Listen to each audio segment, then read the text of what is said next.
Hi, everyone, and welcome to the Musical Innertube. I'm Don Rooney. And I'm John Timpane. You know, Don's had quite a career in radio and television, where he's been an air personality, a news anchor, even a TV weatherman. And John has been a college professor. He's written several books, and he's been an editor and features writer at the Philadelphia Inquirer newspaper. We first teamed up for a radio show in college. On one show, we introduced a soothing musical interlude. But we stumbled, and it came out Musical Innertube. And that became the name for this podcast, where we talk with interesting people about their interesting lives, difference makers who really make a difference. Dava Sobel, former science reporter for the New York Times, has made a career of writing wonderful, humane, readable books about science. Since January 2020, Dava has been editing a column for Scientific American called, simply, Meter, which publishes a contemporary poem she has selected involving some aspect of science. Full disclosure, mine is a Scientific American family. My wife, the canny and superlative Christy Keller, is copy chief at SciAm. As for Dava, we hear she has had an asteroid named after her and is a longtime chaser of solar eclipses. We'll have to ask her about that. Welcome to the Musical Innertube, Dava Sobel.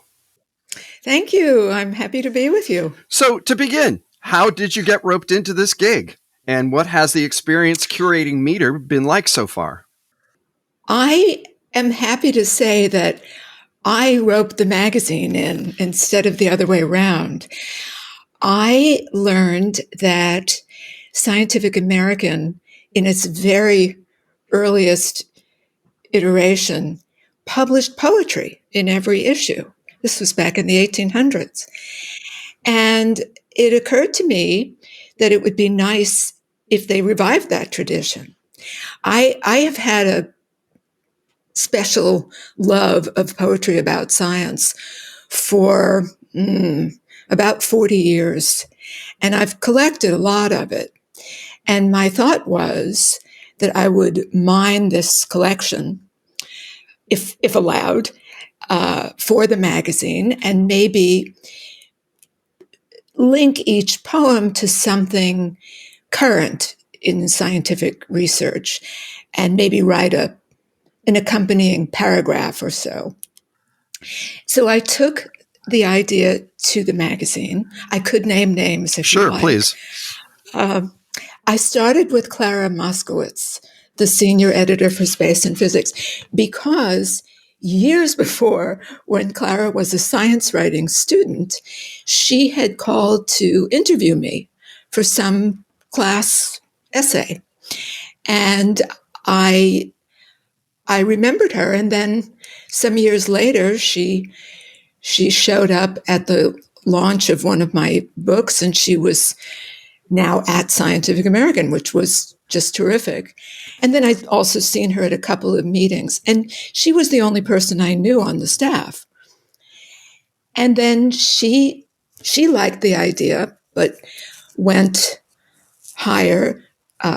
Curtis Brainerd was the acting executive editor, and they invited me to come in to have a meeting and discuss it. This was probably September of 2019. We actually had the first column in January of 2020.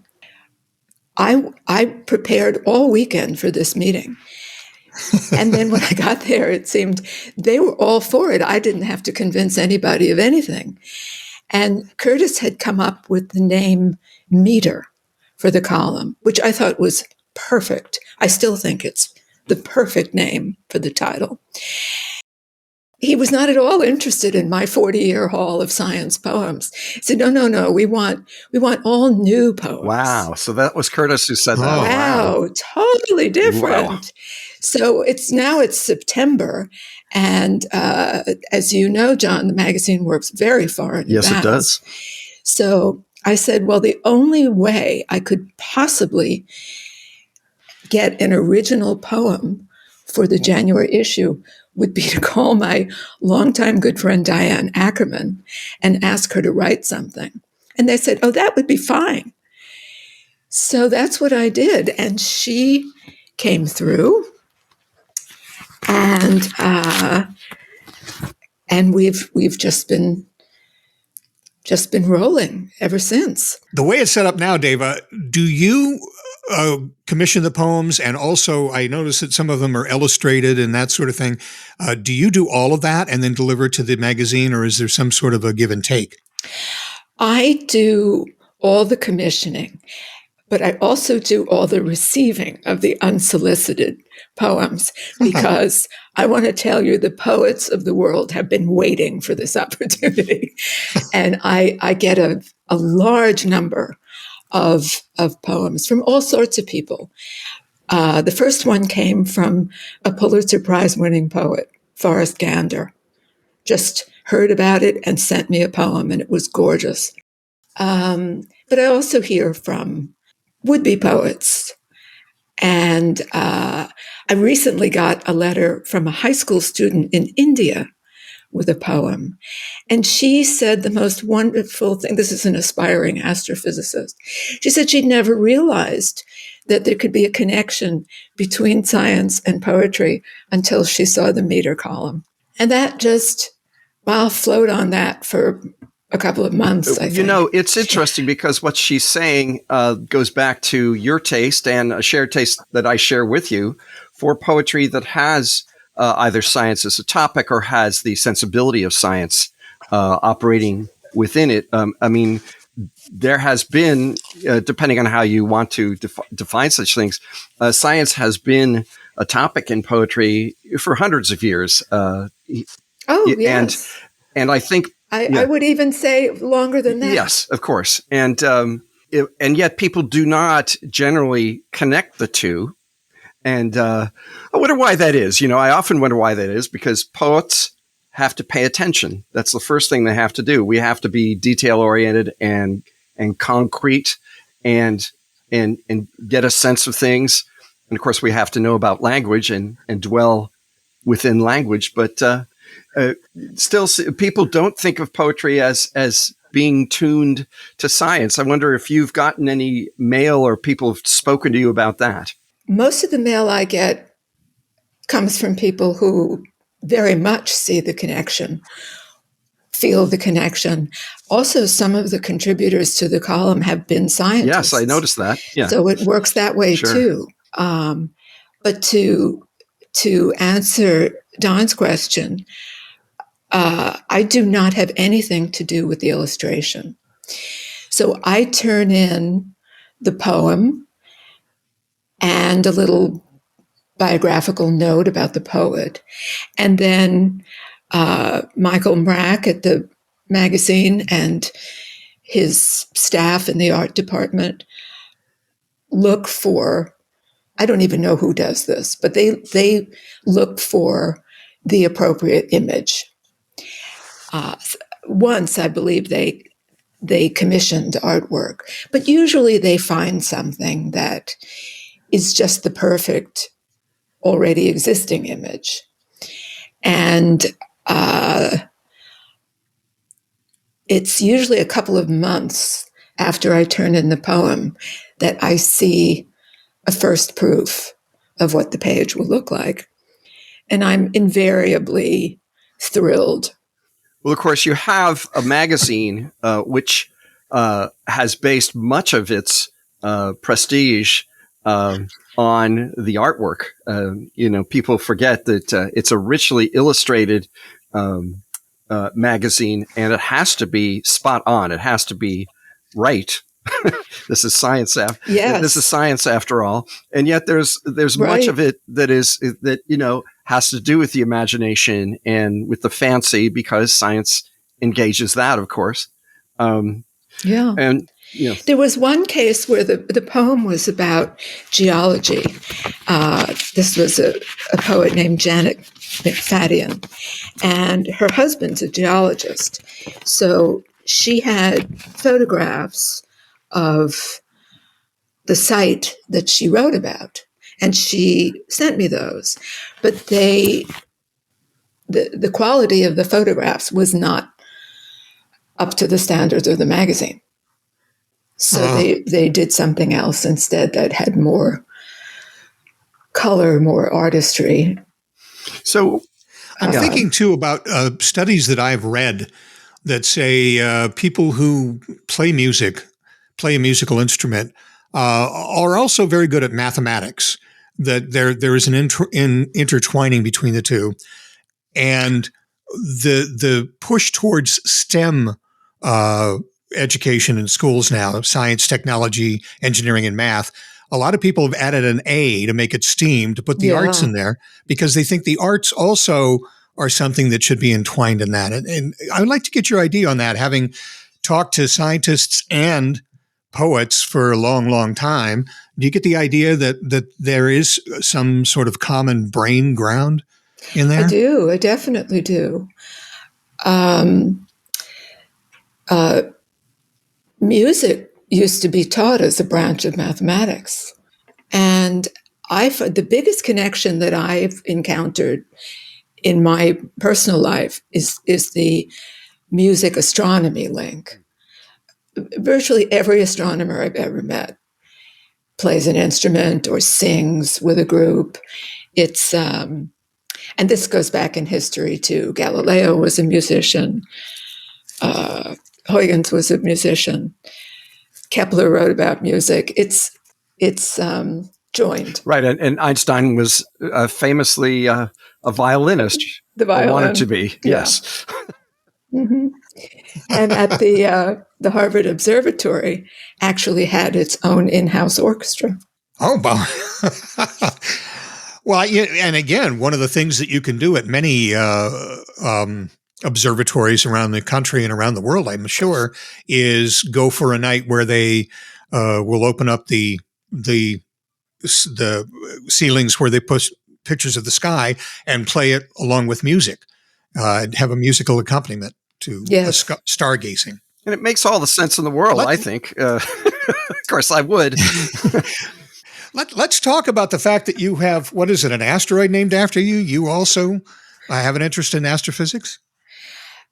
I have a strong interest in astronomy, and I've written a lot about history of astronomy. And I started as a science writer working in the Cornell University News Bureau when both Carl Sagan and Frank Drake were on the faculty. So I had a wonderful indoctrination there. And the asteroid is funny. It's if you have a friend who discovers asteroids, you can have an asteroid named after you. It's a very backdoor operation. Comets are named after their discoverers. Big things like planets have to be named by consensus, but discoverers of asteroids really have a lot of clout. And David Levy, who discovered quite a number of them with Jean and Carolyn Shoemaker, is the one I have to thank for being 30935 Dava Sobel. That's terrific. Where exactly in the cosmos is it now floating around? Is it in the asteroid belt? It's in the main asteroid belt. Mm-hmm. And it's nice to think of it as a place where the sun always shines. Very nice. We'll get back to the musical Innertube in just a moment, but first, let's pause for this soothing musical interlude.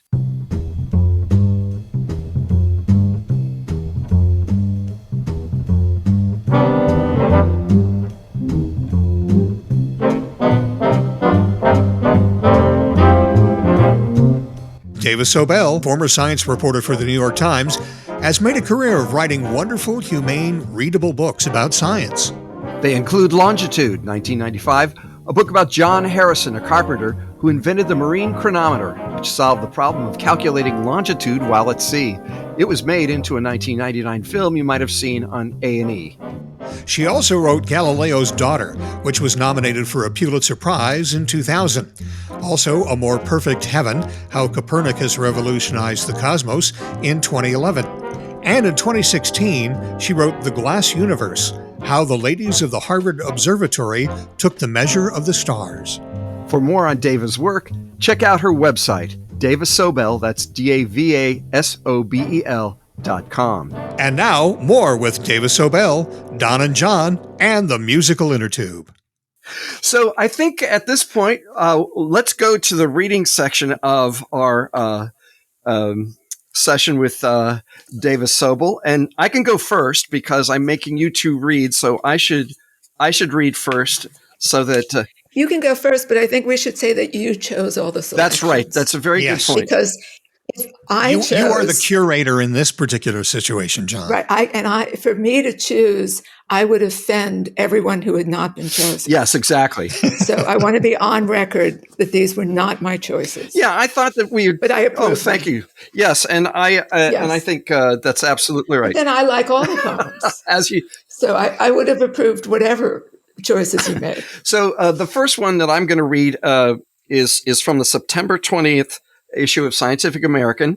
It's written by Simon Armitage, who I know a little bit because I've edited some of his work when I was an editor at the Philadelphia Inquirer. So I know Simon's poetry quite well. And and this is entitled Arc. It's and speaking of the artwork, Arc is printed next to a lovely sort of dimly lit picture of ferns, and it's just gorgeous, very deep green. They sent out a dove. It wobbled home, wings slicked in a rainbow of oil, a sprig of tinsel snagged in its beak, a yard of fishing line binding its feet. Bring back the leaf. They sent out an Arctic fox. It plotted the bays of the northern fringe in muddy socks and a nylon cape. Bring back the leaf. Bring back the reed and the reef. Set the ice sheet back on its frozen plinth. Tuck the restless watercourse into its bed. Sit the glacier down on its highland throne. Put the snowcap back on the mountain peak. Let the northern lights be the northern lights, not the alien glow over Glasgow or Leeds. A camel capsized in a tropical flood. Caimans dozed in Antarctic lakes. Polymers rolled in the sturgeon's blood.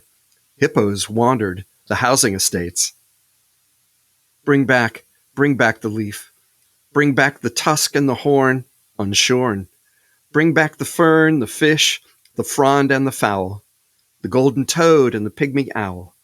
Revisit the scene where swallowtails fly through acres of unexhausted sky. They sent out a boat.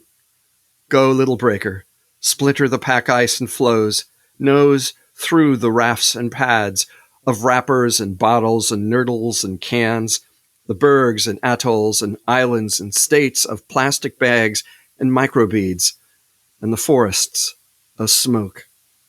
Bring back the leaf. Bring back the river and the sea. And I just want to say one of the things I love about that poem, I mean, this collection that you are curating, David, is so diverse. I just love it. And the people writing it are diverse and the topics are diverse.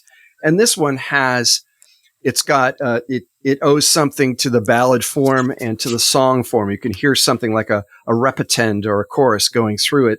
And it's really nice. It goes back to very much older forms of poetry for part of its message and its feel. I just love it. I'm so glad. And it was exciting because Armitage is the UK National Poet Laureate. Yes. So to be able to publish something of his was very exciting. So I think, Dava, you are next up, if you want to say a few words about your poem. And true to form, this one's going to be really different. Yes. So this poem is by Barbara Quick, and she's someone I approached. I had heard a few of her poems on Garrison Keillor's Writer's Almanac, and I wrote to her through her website, and she sent me a few things, but this was my favorite. It's called The Algorithm. Optimization under uncertainty is a field of study in which my grown son will earn his PhD. The math, in his case, concerns the production of wind energy. He reads his papers aloud on the phone to me as a way to optimize their clarity, so that even a layperson, such as myself, can understand what he's saying. in between each beautifully made equation and graph. For me, it's a matter of optimizing my time with him, my only child, who lives so far away and does not get along with the man I married.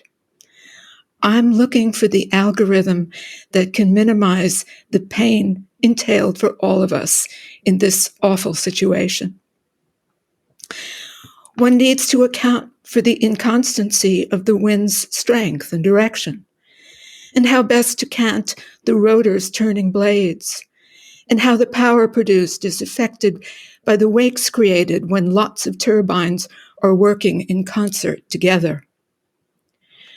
We stay on the phone for hours sometimes, while I fill my sails with the sweet sounds of my son's voice, filled with longing to hold him close again.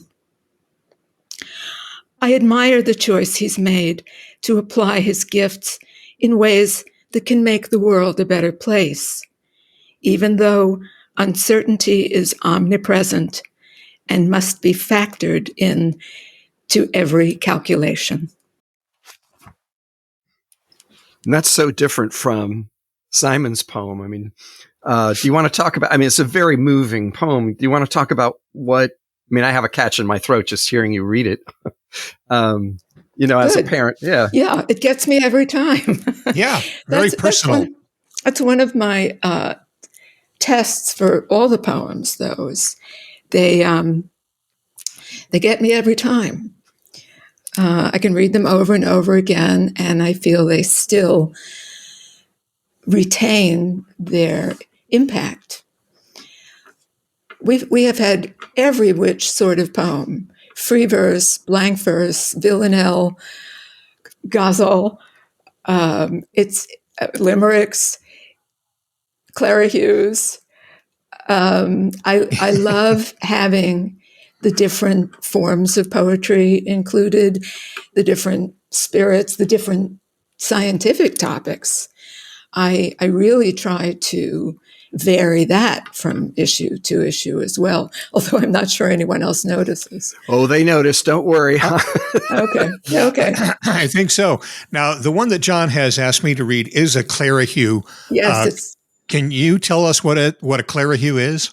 Yes, it's a poem that usually makes light of someone's name, and it is named for a person whose middle name was Clara Hugh. That was Edmund Clara Hugh Bentley, and he initiated this poetic form, but his were usually not about scientists. And I have a good friend at the Linda Hall Library of Science and Technology named Bill Ashworth. So he is a science historian, but his hobby is writing Clara Hughes about scientists. That someone has the hobby of writing Clara Hughes about scientists. I just love it. Yes. Well, I wouldn't say he indulges the hobby all that often, but he's probably written half a dozen of them. Goodness. And then he works with an illustrator. In this case, the poems came with the illustrations because he collaborates with an illustrator also at the library. And she creates an illustration. And since each Clara Hugh is very short, she writes it out in calligraphy. So they really make a lovely visual and auditory union. Yes. Well, the Clara Hugh that John has asked me to read, when you look at it on the page of the Scientific American, there are 6 windows here. And he's apparently, Bill Ashworth has collaborated in this case with a woman named Melissa Daner. And yes, I should have mentioned her name. She has written a picture, and then on one of the windows, and then the accompanying window has the verses. So let me just run through it here, and hopefully I'll get all the names right. But here are the 3 people that Ashworth addresses in his Clara Hugh. Sophie Germain had cause to complain when the men in power left her name off the tower. And the picture of her is next to the Eiffel Tower. So, and indeed, her name was left off the tower. Yeah. And then the next one is Max von Laue loved his Chihuahua. We learn from his autobiography he invented X-ray crystallography. That's great. May I interrupt here just to make a comment? Because this being Scientific American, everything gets fact-checked.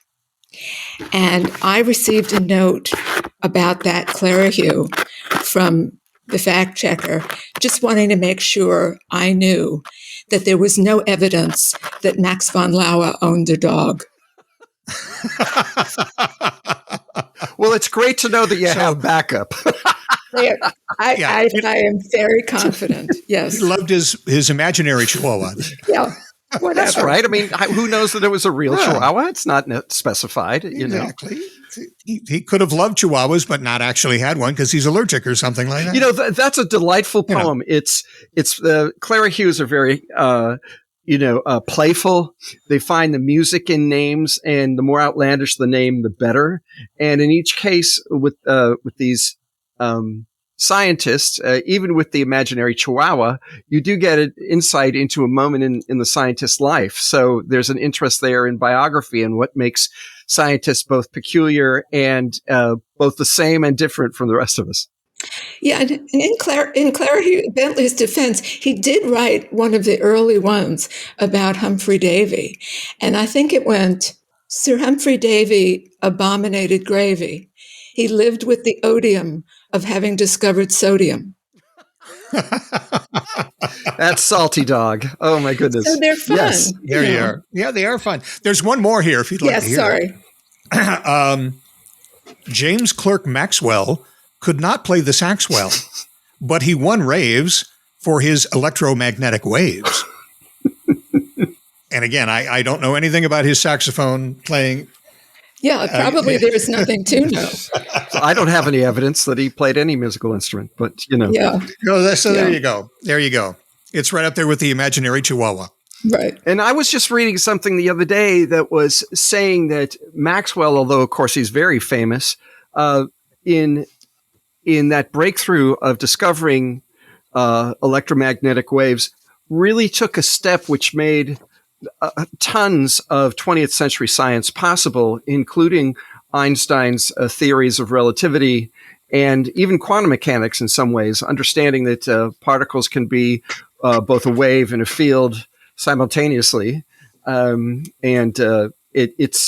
amazing that, someone has made this Clara Hugh about that getting raves, because I read one of the raves for his theory of electromagnetic waves. Maxwell himself wrote poetry. Oh, come on. Yeah. Yeah. Really? Yep. That goes back to my earlier question, and that is, as a lay person who dabbled in science long enough to get good B's in school to get through, and who loved geometry because there was something solid to hang on to, and algebra just kind of went out of my head. Similarly, I look down at a piano. My son, who is a musician, looks at a piano and plays chords. I look and I say, okay, tell me what you're seeing there. So there are a great number of us that look at science or music or different kinds of art and kind of have to explore to figure out what's there. But poetry comes to just about everybody. Anybody can come up with a limerick. Actually, there are people who are as afraid of poetry as other people are afraid of science. I'll say. I've seen it both ways. Mm-hmm. Yes. I mean, I think that someone was saying to me, by the way, David, that these poems, which appear monthly in Scientific American, the magazine and the website have such a huge reach that it's possible that these are the most read poems in the United States outside of the weekly poems in the New Yorker. Oh, my. Yeah. And so that you're bringing it to a lot of people who possibly would not get their daily requirement of poetry or their monthly requirement of poetry otherwise. It's a signal service that you're delivering. Well, it's my pleasure. I just hope the column continues. Have any of the poems that you've selected, have there been any controversies aroused? Because I know science is full of those. Disagreements about people, about discoveries. Science gets forward partly because of those disagreements and constant battles over what is true and what is real. I'm wondering if that has come up in any of these selections. Aside from the Chihuahua. Yes. Well, that was an in-house discussion.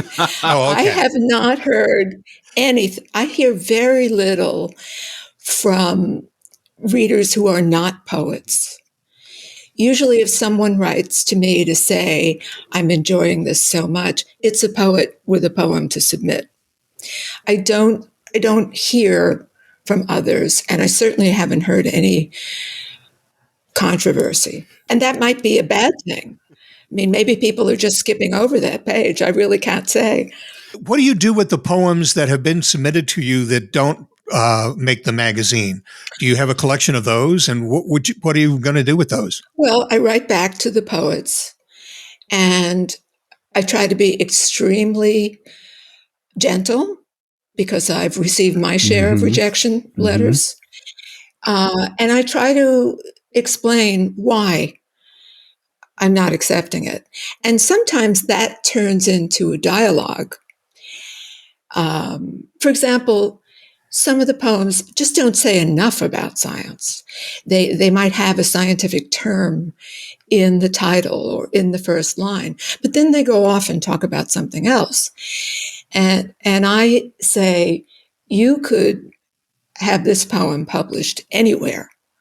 We have a high nerd quotient in the readership, and we want these poems to really be about science.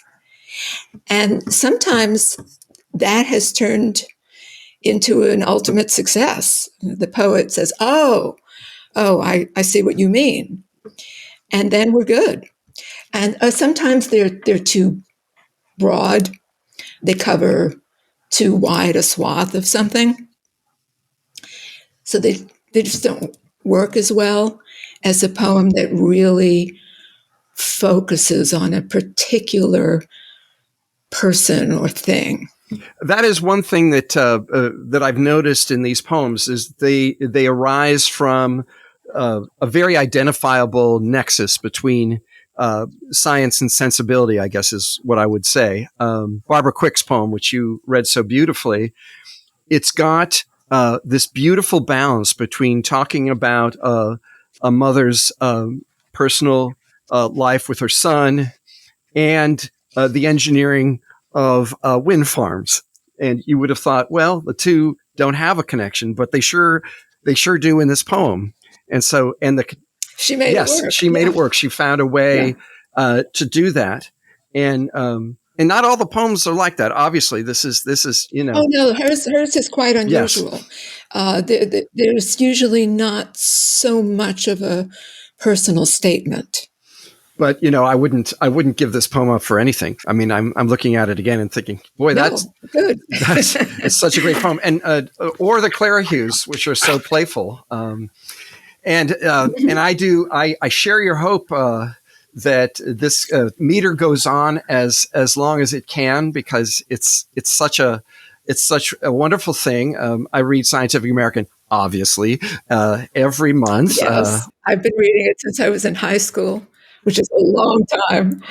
John, you get it free. That's true. I still maintain my subscription. Life is uncertain. Right. Uncertainty. Yes.